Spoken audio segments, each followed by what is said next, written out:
Welcome into the PFF NFL Daily. Today discussing Carson Wentz of the Washington Commanders. Turns out, Sam, he did get hurt last Thursday night against the Chicago Bears. Broken finger. It looks like 4 to 6 weeks for the Commanders starting quarterback in Carson Wentz. A not so good season for Washington already. I guess it gets worse getting their starting quarterback hurt here.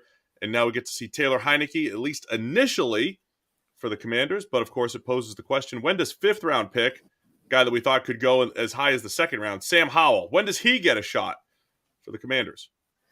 Yeah, I mean, the first point is obviously Wentz is having another one of those seasons that it doesn't look as bad statistically as it maybe has been. You know, he's thrown 10 touchdowns, 6 interceptions.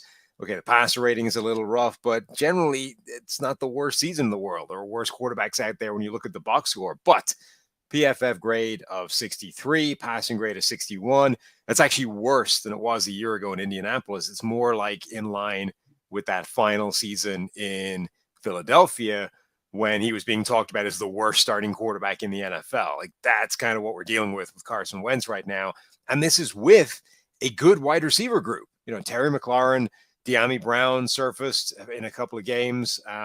Curtis Samuel, Jahan Dotson, when he's been out there. This is a good group of receivers. Okay, the pass protection has fallen apart with all the injuries that they've had, but it feels like Carson Wentz should be able to get more out of this group.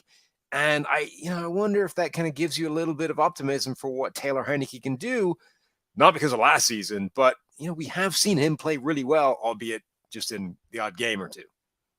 Yeah, some of the issues for Wentz, by the way, he ranks in the 20s in a lot of the key metrics. You mentioned PFF grade, but whether it's PFF grade, passer rating, ESPN's QBR, he's in the 20s.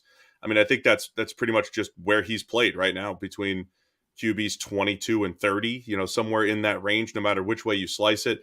One of the issues has been pressure converting to sacks. He's been sacked 23 times. Over 26% of his pressure dropbacks have become sacks. Just a lot of negative plays for Carson Wentz.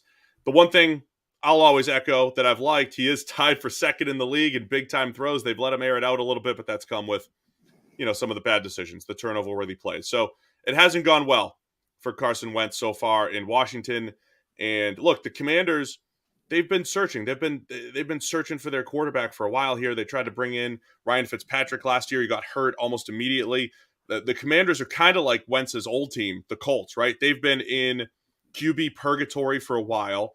They have not really been picking at the top of the draft to get one of the top quarterbacks. They did spend a draft pick on the late Dwayne Haskins a few years ago at pick 15. And so they were kind of in this position a few years ago. They have really been in this situation where they've been looking for a quarterback for quite a while, which again, so we'll get into Taylor Heinicke, we'll get into Sam Howell.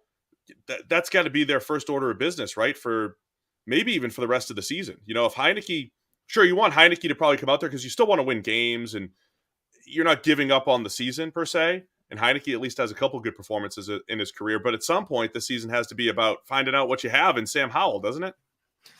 Yeah, I mean, you're not giving up yet, but it might not be that far down the road, depending on how things go in the next few weeks. I mean, their next few games are Green Bay, then they're at Indianapolis, then they're facing the Vikings at home, then Philadelphia on the road, and then Houston. Now, look, Green Bay don't look great right now. Indianapolis aren't great. Minnesota have got a nice record, but even their team, even the coaches appear to be acknowledging that they're probably flying higher than their level of performance right now. So none of those are guaranteed losses, maybe except Philadelphia, but neither are they exactly a cakewalk until you get to that Houston game in week 11. So, it kind of depends how Heinicke does. If he ends up absolutely stinking up the joint and they can't get a win out of that lot and they end up, hitting that Houston game on the back of 4 straight losses and a 2-8 record. At that point, you're like, I mean, what's the point in even throwing Wentz back out there? Let's just throw Sam Howell out there. Let's A, see what we have in Sam Howell, if anything, and B, let's target the draft from that point onwards. So I guess it kind of depends what we're going to see over the next few weeks. We have to remind people exactly what has happened with Taylor Heinicke. I think it's very relevant for the rest of the NFL. But first, No House Advantage is changing the game by offering the most dynamic fantasy sports platform available today. Play in pick'em contests versus other people for the shot at winning $250,000 plus in cash. Download the app, choose a contest, select your player props, earn points for correct picks, and climb the leaderboard for your shot to win big money every day. You can also test your skills versus the house in 20 times your entry if you hit all of your picks. Bet on up to 5 player prop over-unders or individual player matchups across every major sports league, including NFL, NBA, MLB, PGA, MMA, and NASCAR. Sign up now. Use the promo code PFFDaily at nohouseadvantage.com or download the app on the app stores to get a first deposit match up to $25. Make sure to check out No House Advantage today and experience daily fantasy sports redefined, because it's not just how you play, but also where you play. That's PFF Daily is your promo code. All right, so while the rest of the league is going nuts about backup quarterbacks here, Sam, QB controversy in New England, Cooper Rush over Dak Prescott, Jacoby Brissett over Deshaun Watson as recently as 3 weeks ago, some people, maybe not the smartest people, but people are bringing this stuff up. Who knows? Taylor Heinicke had as much of a case as anyone else to maybe convince a fan base that he's the future. He goes in to a playoff game against the Tampa Bay Bucks with a 90-plus grade. In that playoff series, or in that playoff run, outperformed Aaron Rodgers, Drew Brees, and Patrick Mahomes against that Bucs defense. Taylor Heinicke. And then he comes back the next year in his first start, goes toe-to-toe with Daniel Jones on Thursday Night Football in a great matchup, continues to make plays, big-time throws to push Washington to be really, really competitive. And then it just kind of fell apart last season. So before we overreact to backup quarterback performances, just remember Taylor Heinicke has been there before. He's done this before. And, you just need more time. But does he have another chance here to prove that he's got a future as a starter? I mean, he's got a shot just because he's got a shot. But last season was really disappointing for him. You're right. He was a guy that we liked coming out of college from Old Dominion. There was a lot of appeal to his college play.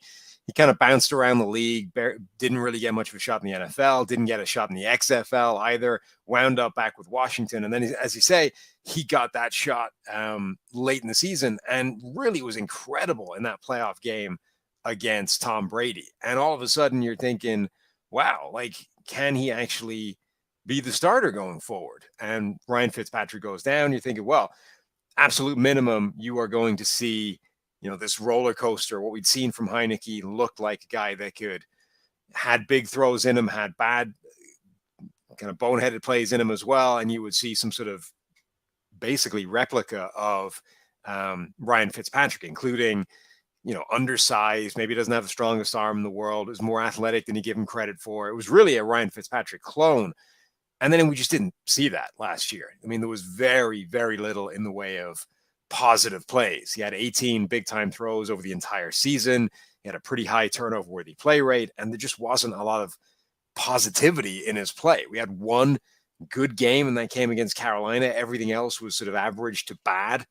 And I would say last year basically ended any chance he has of being a starting quarterback going forward, unless he gets the shot now, has a 4 to 6 week run where he just plays out of his mind and shows more like those 2 games or the game and a half against Tampa Bay and the end of that season, because we've seen the high end, it's there. We just haven't seen it really since that point.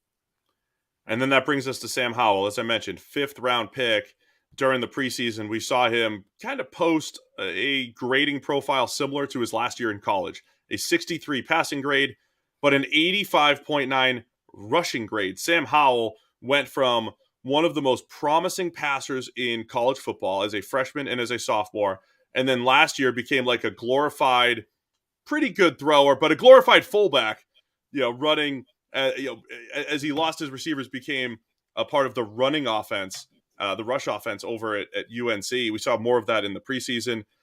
Certainly took his lumps early, I thought, and looked like, it was his first NFL action, but his last game was against Baltimore. It's only preseason, but we got to see some glimpses of what he could do, and I wonder if Washington wants to see what he could do in some real action as well.